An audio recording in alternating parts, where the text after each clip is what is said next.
Hello everyone, this is Karen Elaine. I'm here to just share with you the first 6 months of Fodder School 2. So I'm going to start with October 2022. Rebecca Sauer. We made some incredible fodder on deli paper. I made a gazillion prints using a gel plate and all kinds of colors. She really did some really incredible lessons on how to compose collage, and I just thought it was amazing. I was able to use all kinds of materials, and I really enjoyed the lesson so much. That was October.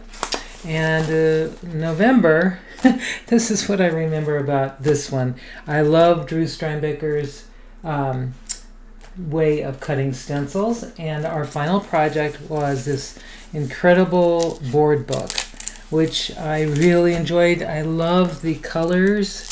I love the just the whole construction of it. And in this one I added lettering afterwards, after I finished putting it together. But it is just a fabulous way to collage and have a hard substrate. These board books are incredible. And I was able to just kind of do what my favorite things are. I love bright colors. I love, kind of contrasting colors and brilliant patterns, and this one was right up my alley. I just thought this was so much fun. I'll just flip through the whole thing so you can see. And I see my pages are still sticking together. I need to add some more beeswax to them. Sometimes the acrylic paints will stick together, but this one I just thought was so much fun. Let's see, one more page, and there we go. I loved that. The next month was Wendy Solganic, and I love this because it was December, lots of holiday planning, gift giving, and her project was perfectly appropriate for that time of year. What we did were segmented collages and made these little cards using her. And also, she made the whole thing so easy to make gifts. I'm going to just open this up. I was able to just take the fodder that I already had, and I was able to just create these adorable little gift cards. I just think these are so cute. Little note cards. And I had lots of fun with these. And also, she showed us how to make custom envelopes. And I kind of made my own origami style envelope. But what a fabulous way to use fodder and have like your cards go with the envelope. What a wonderful project that was. And what she did is she kind of started a whole thing. I ended up finding collages and things that I had already made that I wanted to turn into gifts. So here I've got some of Drew's collage sheets, and I've got some Rebecca collages and some other fodder, and I made some beautiful greeting card sets, and these will be gifts later on, but just very simple blank greeting card sets that I had made using the techniques I had learned so far. And I just think that was a great project for December, because now I have lots of gifts ready when it's time to give a quick gift. That was November. Then we go into 2023, January. Now, the projects were very grungy, and we used irons and coffee and tea and all kinds of interesting things. And I really enjoyed stitching, and Liz Constable's lessons were fabulous. I really enjoyed them. This was the final project. It is the Imperfect Portfolio, and it's made out of corrugated card and all kinds of grungy textured goodies. And this was I loved it because I love making books. I like making these little folios, and I did whip out my sewing machine for this, which is rare. I really am not I'm not a fan of sewing, but I really did enjoy making the fodder and making all of these wonderful little bits using the sewing machine. And when I open this, I smell this nice smell of coffee, which is really, really nice. But this was a beautiful, fun project. I really enjoyed it, and it was a nice way to start the year. Now, February, we get into Lucy Duclos. Her project was about making fodder with transparent materials and beeswax, and I made these little collage clusters, and they were so much fun. Her instructions were incredible.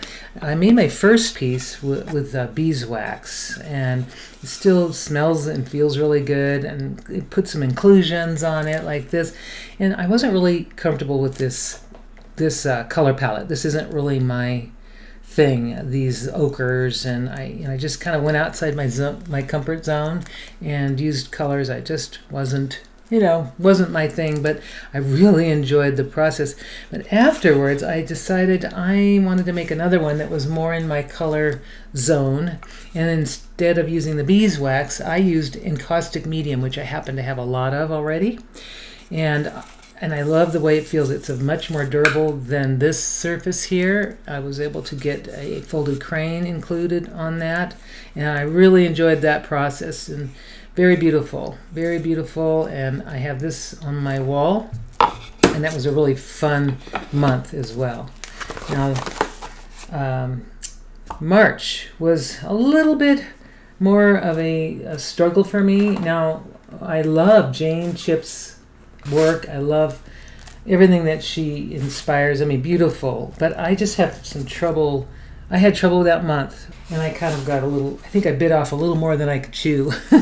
But I was able to alter photographs. This is my grandfather. He was an artist, and I really enjoyed this, and I find this really precious, and I don't want to put this, I want to put this in a frame or something, because it is my grandfather, but it's a hand colored photograph done by me, and there's something about this, so I just didn't want to put it in a journal.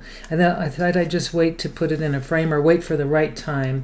But her lessons gave me so many ideas on how to do image transfers using old photos, and it inspired actually this fun little recycled, repurposed little thing using the image transfer techniques that she showed, and I made a little mirrored compact thing that I thought was really fun. But this was a beautiful project, and I really wanted to explore it more, and maybe I'll get to that final project later on.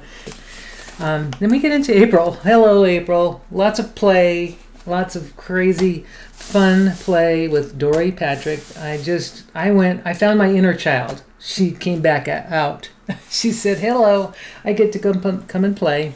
And this is what I did. I just loosened up with making lots of whimsical flower fodder, and I had so much fun. My original class with her, or original lessons, I kind of went too big, so I pasted some of these into this little journal so I'll remember the process. But I ended up making a lot smaller fodder, and the reason I made smaller fodder is I wanted to do some smaller pieces. So I ended up, the final project with Dory, I ended up with 3 different panels. These are wood panels, and the first one is this one, and I just had done small fussy cut whimsical flowers and collaged them onto the front, and then I turned it around and I finished it. And I did this in all of them because I like the idea, since it's such a small little thing, it might be going on a wall, but the person who gets it is going to see something special that's only something for them to see. And I sort of loosen up just a little bit with this one using some fodder that I made from the bonus lesson that I shared, and I finished it on the back, and just wanted to have a complete story that you could enjoy. And the third one and final one, I really loosened up, and I actually watched her lesson in full and really paid attention to everything. And this is what I came up with: a color range that I normally would never do. A bright red background I never would do, but I love it. I just love how it turned out. And here's what I did on the back. So I just enjoyed this month so much. In fact, I don't want this month to end, but I know that we have Tiffany Sharp's coming up. In June, my Fodder School lessons will drop, and we're going to be making this fantastic Blizzard book designed originally by Hetty Kyle, and we'll also be creating the insert cards that go into these lovely pockets. And this book is made out of one sheet of paper with no stitching or gluing, and it's so much fun to make. And I hope you join us. Thank you so much for watching Fodder School 2, the first 6 months flip through. I hope to see you at Fodder School. Have a great day.